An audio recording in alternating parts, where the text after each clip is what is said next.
What is going on, guys? This is Brendan Burns, and welcome to the Brendan Burns Show. Join me as I interview, dissect, and share the stories of high performers who have created the life that they deserve on their terms. I sit down with speakers, professional athletes, and successful entrepreneurs from all over the world who have chosen to live a life of fulfillment and joy over status and money. In each episode, I share actionable strategies that you can implement in your life, plus inspiration along the way. So come join me for this episode of The Brendan Burns Show.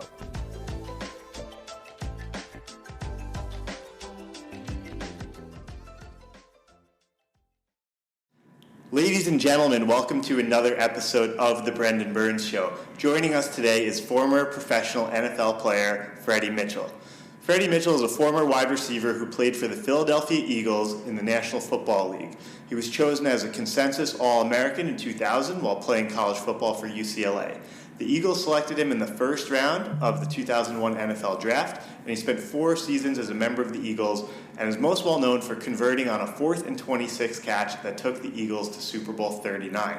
Freddie was a 4-sport athlete at Kathleen High School and grew up in Lakeland, Florida. And Freddie is now sharing his story with us and focusing his efforts on helping the state of mental health for athletes, veterans, and people all over the world. Freddie, I've been waiting so long, and I'm so excited for this interview. Welcome to the show. Man, thanks for having me, bro. This is amazing. I'm here in New York. Brenda, I've been talking. You've been mentoring me for a while now, and now I'm big time enough to come on the show.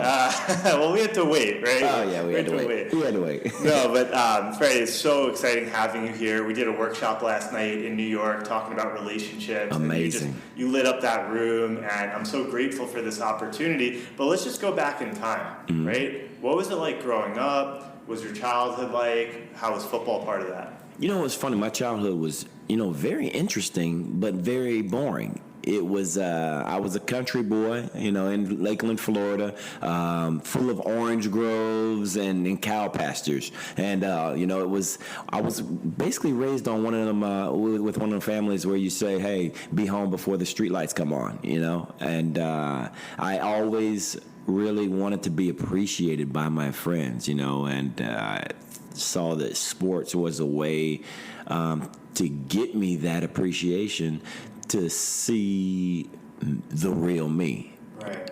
And so I kind of try to use sports and use that platform to get appreciated by people, by my peers. Wow, that's so interesting because in my life I used education and intelligence and my Wall Street job for that because I felt like just who I was maybe wasn't enough.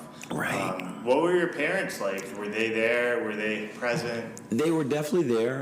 It was definitely opposite from your growing up. You went through a lot of trials and tribulations growing up. Married. They were married the whole time. Still married. Let's see. My dad was a pastor. My mom just was a regular consultant at work, and just a real normal family. Okay. It was really I've really never seen them argue or anything like that. They always took me to practices, and it was just a very normal family. I have a sister and a brother, and it was actually too normal, Yeah. So, and I don't know if that hurt me or helped me, but I'm here and I'm striving. That's interesting. So relatively, normal childhood, and then right. So what was sports like in your upbringing? When did you realize you had this God-given talent? I needed sports. Sports was my outlet. Sports was my fishing right now. It was someone to get away from everything and just to enjoy yourself. I think that it gave me structure. It gave me obedience. It gave me a lot of things and a lot of tools that I use in everyday life right now.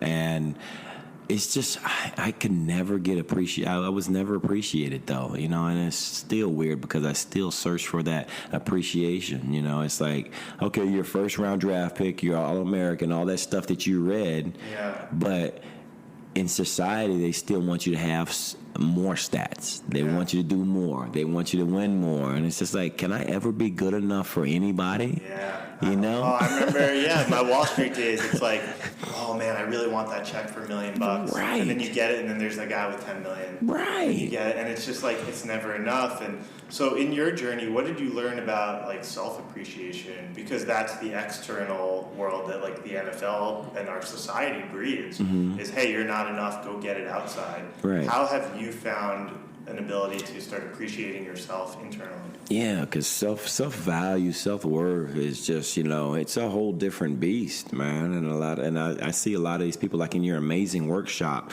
I said last night, I was like, hey, do you know your worth? Yeah. Know your value, and with you saying that, to answer that question, I don't know. I don't really know if there's a tool that happened. It was just, I was just so mad. It came to a point in my life that I was just so mad because I sacrificed so much to get appreciated. I don't know that I was just like, you know what? I love myself. You know what I'm saying? I don't care about any of you. I love myself. Yeah. And that's it. You can't tell me that. So for your listeners out there, you know what I'm saying? Right. You need to just be like that one time. You're just like, you know what? I'm beautiful. I love myself. I know my self-value, and I don't care what none of you say. And if you say that every day to yourself, no one can stop you. Exactly. I mean, you make me think of this picture I saw of the actor Jack Nicholson, and he's like bald, and he's got like one string of hair up, and he's like, the more you learn to just not give a fuck, the better off you are, like what other people think. Right. Yeah. And just love yourself. Yeah. And you will understand the quality of life that you have, and it was so funny too, because I was walking in New York. You remember when you gave me, you're like, Freddie, go outside, go see everything, and then you kind of gave me it was a lesson or something to do, and then I came back, and then I just thought to myself, because I'm like, man, there's billions of people here, and when I was in Lakeland, Florida, I was trying to find my identity, and I could kind of really find my identity in Lakeland, Florida, because I see like people every day, the same people. But in New York, it was overwhelming. I know. And it was 1 billion people, and I'm walking around and I'm like, I have no identity here. What do I do? Yeah. You know what I'm saying? And I was just like, man, I got to call Brandon. No, that's why finding that community is really important. Right. And it sounds like football, even though it may not have been your truest self, you were looking for that appreciation. And it was my safety net. Yeah. Almost so to say, I mean, it was like, man, the camaraderie and the thing that I get super depressed, and I still get super depressed. And if you say, what do you get super depressed for, or what's the main thing? It's like, man, not being able to go in that locker room and just, say, hey, man, what's going on? And just the team camaraderie, that hurts me. Yeah. So when you're developing a community and you say that, what is it online? What is it? Yeah, my Mastery Academy program. The Mastery, and they have a community. Exactly. That, it's like, hey, you know what? Maybe I'm not doing this right, because my safety net, my community with your mastery class, calls them out, holds them accountable. Yeah. And which is an amazing thing. Yeah. And with that being said, the team, they hold me accountable, because I need to do my job for the whole team to be to be successful. And it's just so many things like that the world of sports bring, that people don't really realize, because it's almost like, it's I don't know the word right now for it, but it's there, but it's just, it's not really direct in front of your face. So it's the world of sports is a pretty cool thing. Yeah. So let's talk about the good stuff from football. Like I thought we just did. No. I mean, because we were talking a little bit about me being depressed. No, like let's talk about either high school or when you were playing at UCLA. Right. Like, and I'm also really curious. I loved them times. Yeah, and like, when did you realize that you had pro level talent? Like, was there a game, a moment, like when you were like, I could do this? You know, it's amazing you say that. When I was in the 9th grade, I was on the JV team, and we had some real big. My cousin is Ray Lewis, and he was a Hall of Fame athlete. For those who don't know, Hall of Fame athlete for the Baltimore Ravens. Went to the University of Miami. I mean, he's just all the accolades that you could ever, hear and get from a football player, MVP, Super Bowl. So there was a lot of scouts being around the area as far as Lakeland, Florida.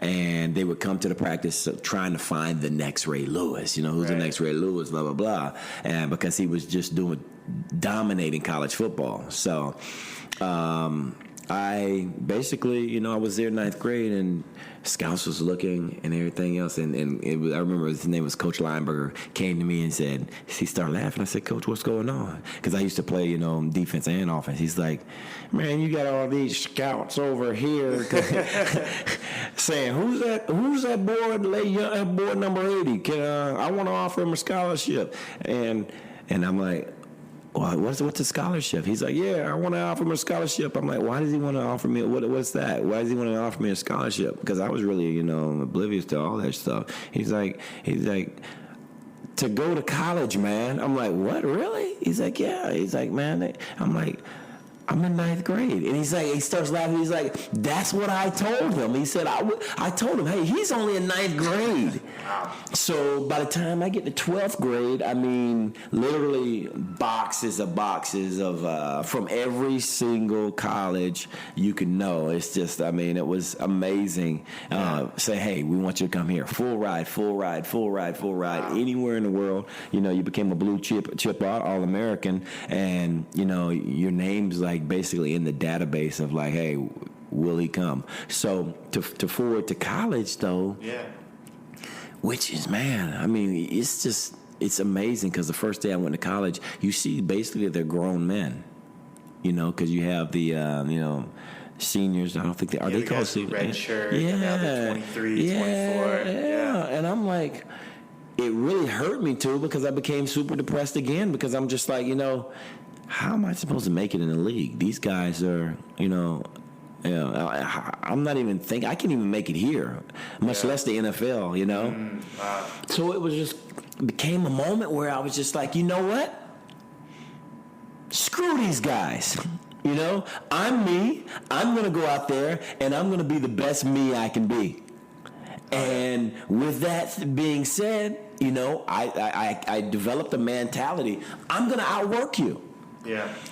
If you're out drinking, if you're out doing anything, I'm gonna outwork you. I'm gonna do what you're not doing to become successful. Yeah. You know what I'm saying? And with that being said, you saw it. You just saw it. Just the potential just kept on going and kept on rising. And with that being said, I start breaking records. And people start talking about me, and I was just like, you know what? Screw it, I'm going to the league. I'm just going to go to the NFL. I'm that good. Wow. And really that was how it was, because I had so many trials and tribulations. I broke my femur. I broke my leg in football. Right? When? Yeah, I broke it in my first year coming out as a redshirt freshman. I broke my leg after having literally the best game of college football. You know what I'm saying? Wow. It was against Houston, but after I played the first game, I was like ABC player of the game. Like it was against Ricky Williams and Cade McNown, 2 Heisman hopefuls, and my name was just the only name being talked about, which was amazing. So with that being said, again, I broke my leg. I overcame that obstacle. I came in and I started breaking records. And I left my junior year. So when I say screw you, I'm going to the league, it was really my decision to go to the league. Yeah. Because I could have stayed another year. Yeah. And I didn't. I said, you know what? Let me go. So I did that, and that's how great high school and college was for me. I really liked it because the business side of it, when you go to the next level, it's not all cookies and cream. Yeah. Is it peaches and cream or cookies and cream? Either one. Okay. It's interesting you say that. So what was it like? So you obviously had this huge college career, so you were feeling confident that you would get drafted, of course. But where were you when the 2001 draft happened? And what was that like, that moment when they called you in that first round? Oh, my God. Funny story, bro. You love this. This is why you got me on here, for the stories. I really understand it. Entertain you, right? You, ask the questions. It's like, hey, you know what, Freddie? Let it ride, bro. So I actually went back to my roots. I got the invite to New York City, which is funny that we're here right now, right? I got an invite here, and I was like, you know what? No, I actually want to be with my family. I want to be with my mom and dad, and because I realized the sacrifice that they put, for me to be successful. Yeah. And in your mastery class, you talk about a lot of that as far as what do you. You didn't use the word sacrifice. I wrote it in the on my notes. It started with an S. Surrendering. Yes. Yes. Yeah. So, but I use, sacrifice is my favorite word, but you use that, and I feel like what they surrendered, or let me go ahead and use sacrifice for me to be who I was really set my foundation. So I went over there. Had the phone right here, the old school Nokia. You remember Nokia? Is it Nokia? Yeah, those little phones. Yeah. I had the Nokia phone, and I'm watching the TV. Yeah. And I'm they downsized, got an apartment, and I get a phone call, right? And this around, I got drafted, I think 24, 25. I forgot which one it was. Some things really aren't that important to me. But his first round was, great. Yeah. So got around maybe 20th, the pick 20. And I get a phone call. I'm like, oh, shit. I'm going to this team because they got, this team has the next pick and this team has the next pick. Right. I'm like, oh, man, I'm going here. I'm ready to go. I say, hello. And a British accent is like, hello, darling, and calls from a private number. I'm like, and I don't know if you know this, but Elizabeth Hurley, I used to be her roommate in college. That's a whole nother story. Okay. Yeah. The supermodel. Yeah. So she calls me, and she's just calling me normally because she doesn't know. She doesn't know the NFL draft happening. She doesn't know the draft is happening. So I'm like, hey, how are you doing? And I don't want to be rude. She was actually, a big part of, me just relaxing and being who I am. So we're talking. 20 pick goes, 21 pick goes, 23 goes. I'm like, okay, well, and us athletes, we're superstitious. I'm like, man, is she blocking me right now? Yeah, I got to get off the line. But I stayed on, and then somebody comes in, and I see a 215 area code come up. I'm like, I think that's them. And I don't know what the area code is or whatever else. I say, hey, Elizabeth, I say, this is draft day.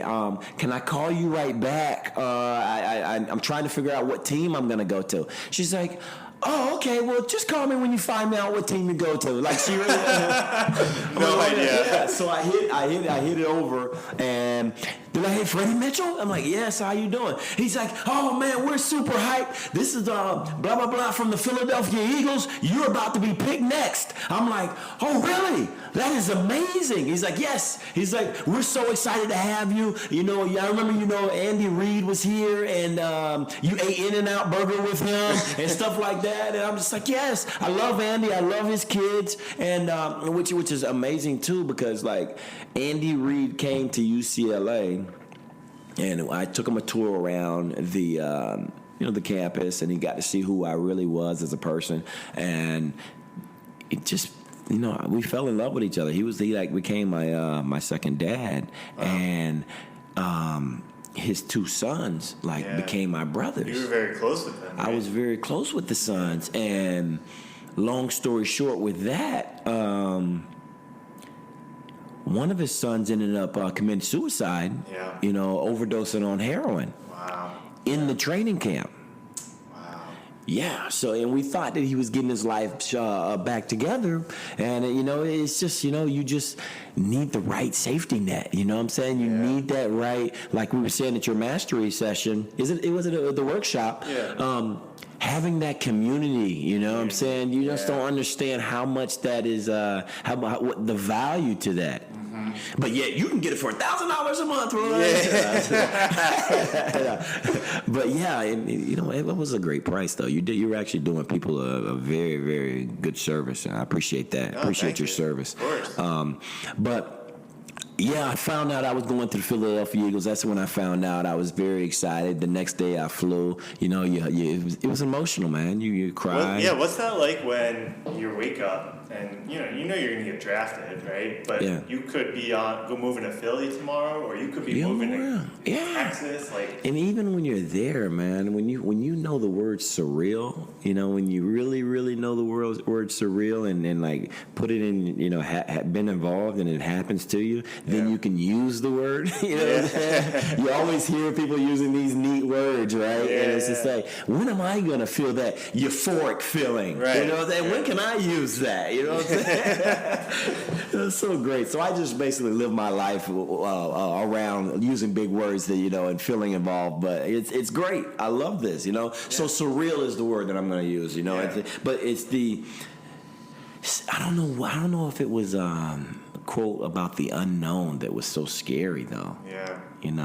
It's like, okay, let's see. I could be in Philadelphia. I could be in New York. I could be, and really how my life. I think about it like how my life would have been if I would have, had a quarterback like Peyton Manning, or I would have, had a quarterback like Drew Brees, which we had the same agent, and we were the same draft class, Michael Vick, So it's very interesting how the world go, or how society, or how things can just change and dictate your success. Yeah. Well, let me ask you a question. Speaking of success, okay, at every level, especially the highest one, the NFL. You can get there, and then how many people did I meet when we connected at the Super Bowl who were amazing guys and amazing athletes who got drafted and played in one game, and that was it. And you talked about this a little bit with UCLA, where you're like, I'm just going to do me and see how that goes. Right. Is that what happened when you got to Philadelphia? Because we talked about your Wikipedia page the other day. Yeah, my God. How long? The 4th and 26th play has its own Wikipedia page. Does it really? Yeah. Does it mean that I'm a big deal, or just? I don't know. Both. But seriously, when you get to UCLA, you're intimidated, but you stepped up and you broke the records. And then you got to the NFL, and you played for many seasons, and you're a well-known retired NFL athlete. What in you? In addition to the talent, right? Because there's so many talented people who play one game on special teams and then that's it, versus how did you play for many years? What was it? Bro, just like, and I don't want to speak for you, but, I really know you a lot, a long time now, and to me a long time, and at Wall Street with you, I was depressed as fuck the whole time. Yeah. I did not like my job. Do you have that feeling? Did Absolutely. you? You're looking at me. I was doing it. When you talk about my Wall Street days, you go back to my parents, and I talked a little bit about my relationship workshop, about the fighting and the smashing and the violence. Can I give a shout out to Gabby too? Gabby, know your value, babe. You know what I'm saying? Yeah. Really, I was like, okay, I did not come to this workshop to cry. You know what I'm saying? Damn it, Gabby, you're making me cry. And for the listeners, Gabby came to my relationship workshop in New York last night, and she's in a toxic or a very unhealthy relationship. Yeah. And leaving that and seeing your worth is hand in hand. Right. And it's so when my parents were fighting, it was about money. So I said, I was like, I'm not going to play in the NFL, so how am I going to make my millions? Right. Wall Street, I had the brain, I had the networking, so I did it. And someone could ask me, what made you successful at it? And I can talk about that. But we could also talk about underneath the success was the unhappiness, right? And then the coping and the lack of fulfillment. And I think what's so cool is that we're sitting here talking today about how we had these really tough things in our lives. But look at what I'm doing now instead of Wall Street. Look at what you're doing now instead of football. Right, and that's the thing, man. Finding what makes you happy in life, and that's what I had to do when I was in the NFL. Like, okay, well, what do you need, Freddie? You need to develop your niche and develop what makes you you. Yeah. You know what I'm saying? And once I did that, I really, really had my identity on the Philadelphia Eagles. It's all about identity, you know what I'm saying? And I don't know, sometimes identity can be a good thing, sometimes identity can be a bad thing. Some people have that identity as like, man, look at that douchebag, or look at that, look at that guy, he's a motivator, you know what I'm saying? But my identity, I developed, and I needed that identity to actually be able to survive, because that game of football, it's what can you do for me, now? You know what I'm saying? I don't care about your past. What can you do for me right now? Next play, what's going on? Yeah. So when I had to adapt. I had to adapt to that, and really did not like. It wasn't a good environment. When I was with the Eagles. And that's another thing that came up in your, not to keep on bringing up the workshop last night, but, you had great people there, and they were like, man, I just can't find a relationship. I can't do this. I can't do that. I'm like, look at your environment. Yeah. You know what I'm saying? You're not in a great environment. You go anywhere else, in the world, you can excel. You can do whatever else. I had a friend last night. He pointed that out to me. He's like, you know what, Freddie? I couldn't be in Seattle, Washington. That just isn't me. Seattle isn't me. I don't care what kind of job is there. He chose his environment to have a better quality of life. Yeah. And with that being said, it was just like, I get it. Yeah. So it's like, know your worth, know your value, like I said. Yeah. And don't set yourself up for failure. Set yourself up, for a great quality of life. Yeah.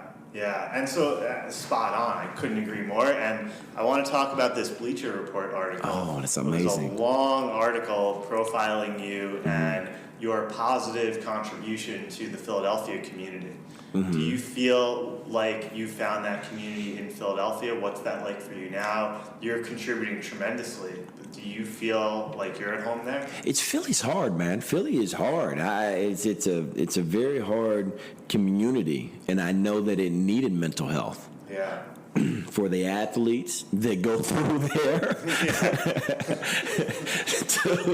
I laugh because it's like, it is funny because I see an athlete right now, I don't want to call his name out, but like he's doing too much to try to be appreciated by Philly. And I'm like, you just don't know Philly, bro. Yeah. You don't need to wear the Philadelphia versus everybody and all that stuff. You don't need to do that, bro.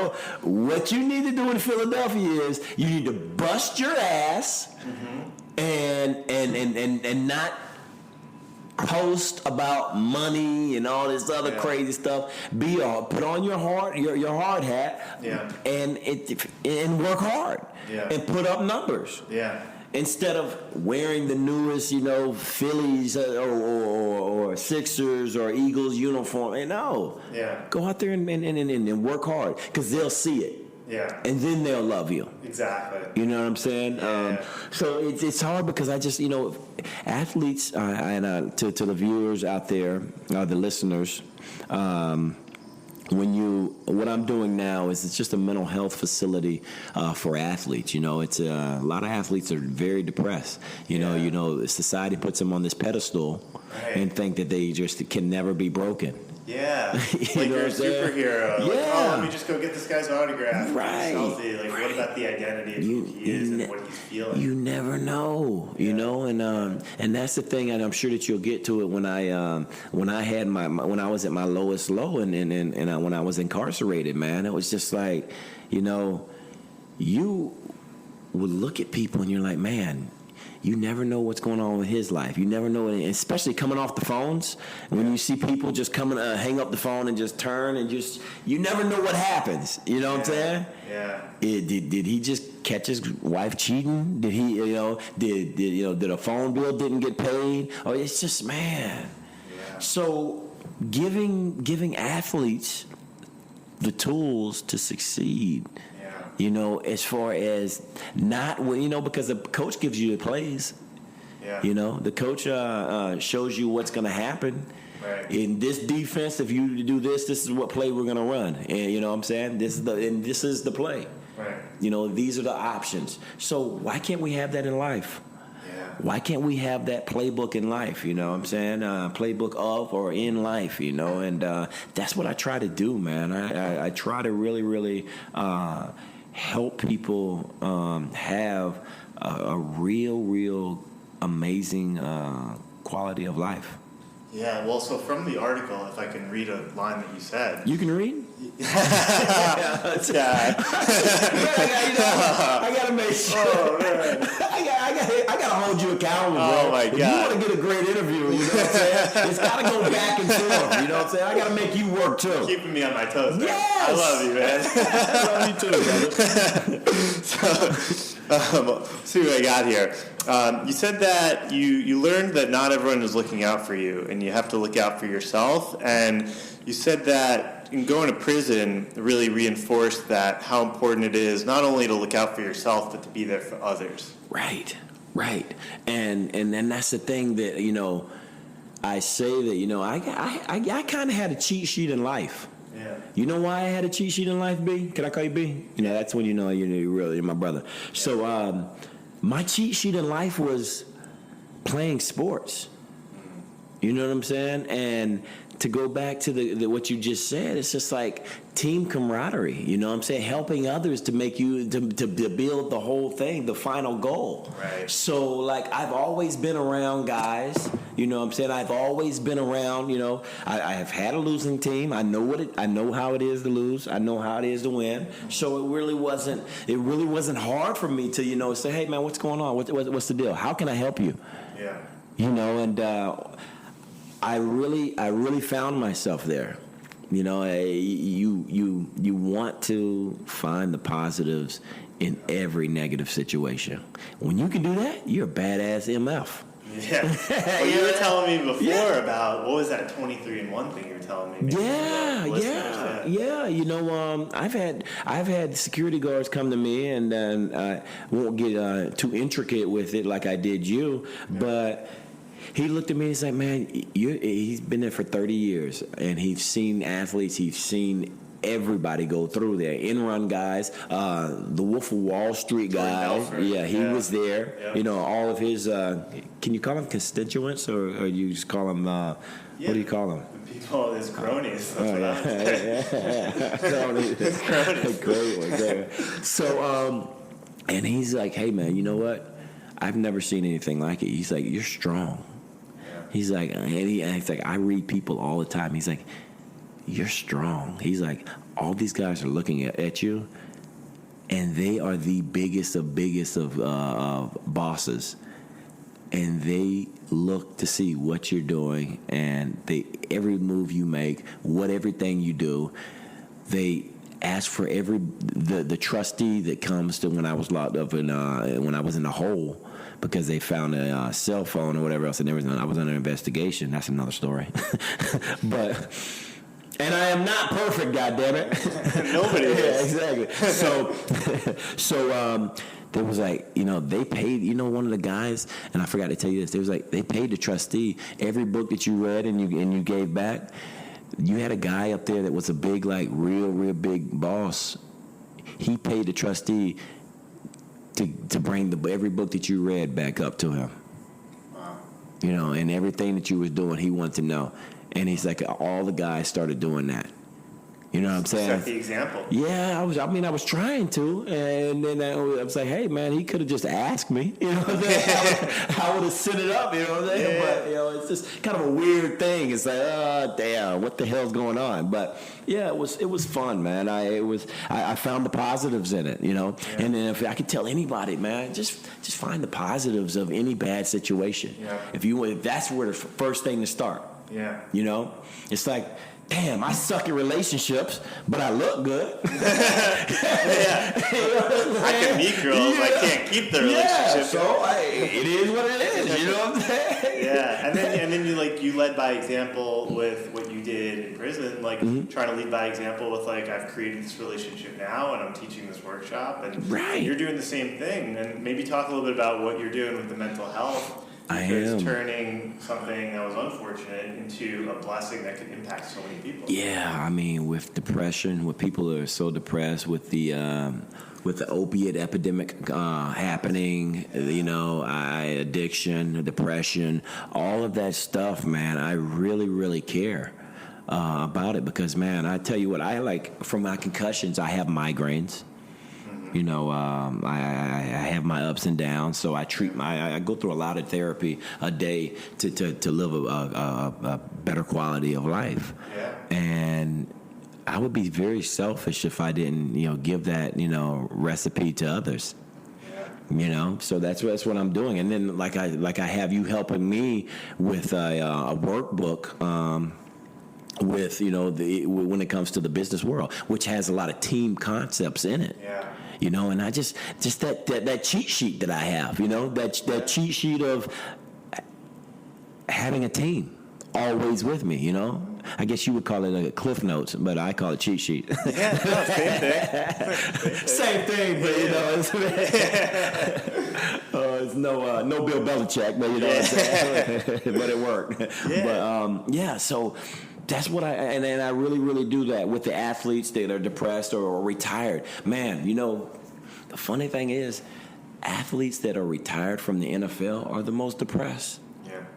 Yeah. And after I retired, I spent 5 years trying to chase that.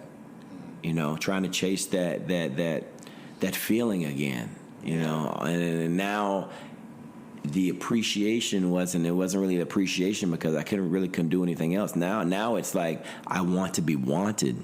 Yeah.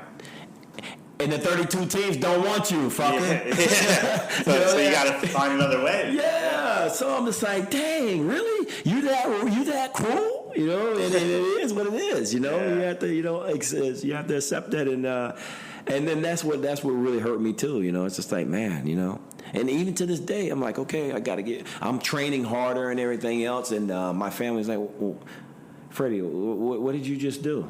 I'm like, oh man, I ran 100 gassers. I did this. They're like, bro, you're not going back. Yeah. But mentally in my brain, that time clock switches and saying, hey, you got to get ready for the season. You know what I'm saying? Yeah, it's like, damn, I need to stop doing this. Yeah. So, well, I watched the documentary called Run, Ricky, Run on Ricky Williams' story. Great guy. Yeah. Oh, yeah. And his story, I mean, I resonate a lot in my past. He had abuse growing up, and he used football as a way to get that appreciation. And he crushed it at UT, and he won the Heisman Trophy. And he was, I think, first overall by the Saints. Yeah. And then he gets there, and like he gets that injury. Right. And so now people are you like, passed him wearing a wedding dress in Sports Illustrated article. You passed that. Yeah, we're gonna pass that. He was. Oh, okay. All right, go ahead. Yeah, we can come back to that. Mike Ditka. Yeah, you passed that part. But where he wore the dress. Yeah. No, there's a lot. Pretty amazing though, actually. A lot to that story. Yeah, it was. It really was. But I think what people don't know as much is like that he was suffering and looking for that validation and approval. Right. And then when you break your leg, and then when you retire, and then he went to marijuana for his way to try to then fulfill himself and turn into addiction. Right. So I think it's just another example of like when an athlete has this outlet to be seen and feel good, and then the average NFL span is 3-4 years in the league, and then it's not even that. Yeah, less. Yeah, it's 2 now. Two. Yeah. Yeah. So So what would you say to an athlete who's chasing that fulfillment, but they can't play in the league anymore? How do they feel good about themselves now? It's funny because a lot of people wanted to know, hey, have you ever coached? There's outlets that you can do to really get your mind off of it. If you love the game that much, start coaching. Yeah. Because and I don't think that I loved the game that much. So finding out what's your true passion. Yes. Is that in one of your mastery classes? That's I was going to say, you're exactly right. What the hell? I need to start a mastery class, huh? Yeah, we'll get you set up. Fridays with Freddie, right? Oh yeah, for sure. We'll get you set up. But so say more about that. How can someone find their passion? If they can they basically find their passion. Sometimes the world just gives you, they give you pointers, and it's just once you get awareness of what happens. I'm running around that question, because it is a good question, and maybe it just came up to me just so it was there, so blatantly there to me. I think with myself finding my passion, and I can't even let you. I won't even say that I know that I found it yet. So it's really a hard question for me to answer. Because I'm still searching, I think, I'm still searching now. No matter everything that I've been through, everything that, the trials and tribulations, I'm still searching for that passion, Every relationship that I'm still in, it's just, and I guess that's what drives me, That's what keeps me going, because I still want to find that passion and want to know, what else is out there. Yeah. Well, what do you think you would have done if you didn't play football? I think I would have been a guy like you, man. Yeah. But I would have been on the sales side of it, going out, and I would have been like a pharmaceutical sales like person, but in a Wall Street area, Wall Street, business type area. So it would have been fun though, man. I think that, and that's what I would say. What if, that what if, what I'm saying? What if I would have had a different quarterback? What if this? What if that? So it's definitely. It definitely drives my mind crazy, because that what if is it's a big deal. And what do you say to someone who inherits tough circumstances? They have a lot of natural talent, but then they get to a team and then they have the wrong quarterback or they have the wrong coach. How do they stay strong and take responsibility when things are out of their control? And it's funny because I always say to me, and when I write a book, I'm gonna have this phrase. It's success is situational. When you're playing in teams, what I'm saying, and that would be the in the index. Success is situational, man. Do not always find, like I said earlier, always find the positives in the worst situations. And what I did too is what, Freddie? You might not get the ball or whatever you want right here, but you're going to bust your ass here, because you know what you're doing? You're auditioning for 31 other teams that are looking at film and that are seeing this. Yeah. And you're auditioning for the coaches that are going to leave this team and go somewhere else and want to build their best team. And they're going to want you on it because they know who you are. So the people out there, the listeners out there, you just have to find, like I said earlier, find the positives in all negative situations, man, and really, really know your value, know what your sense of urgency, what you put into it, and live a great quality life. Yeah. What are you most grateful for in your life? Oh man. Damn, why didn't you give me the cheat sheet, bro? Hey, we were doing stories before. But you have all these great questions, you know what I'm saying? I feel like now I have to give you great answers, man. Okay, so the question was, what am I grateful in life for? Yeah, what are you most grateful for? I'm most grateful for, and you know what, this is great, because I love answering this, and because this is very authentic, this is very to the straight dome. I'm grateful that I have a platform to help others. Yeah.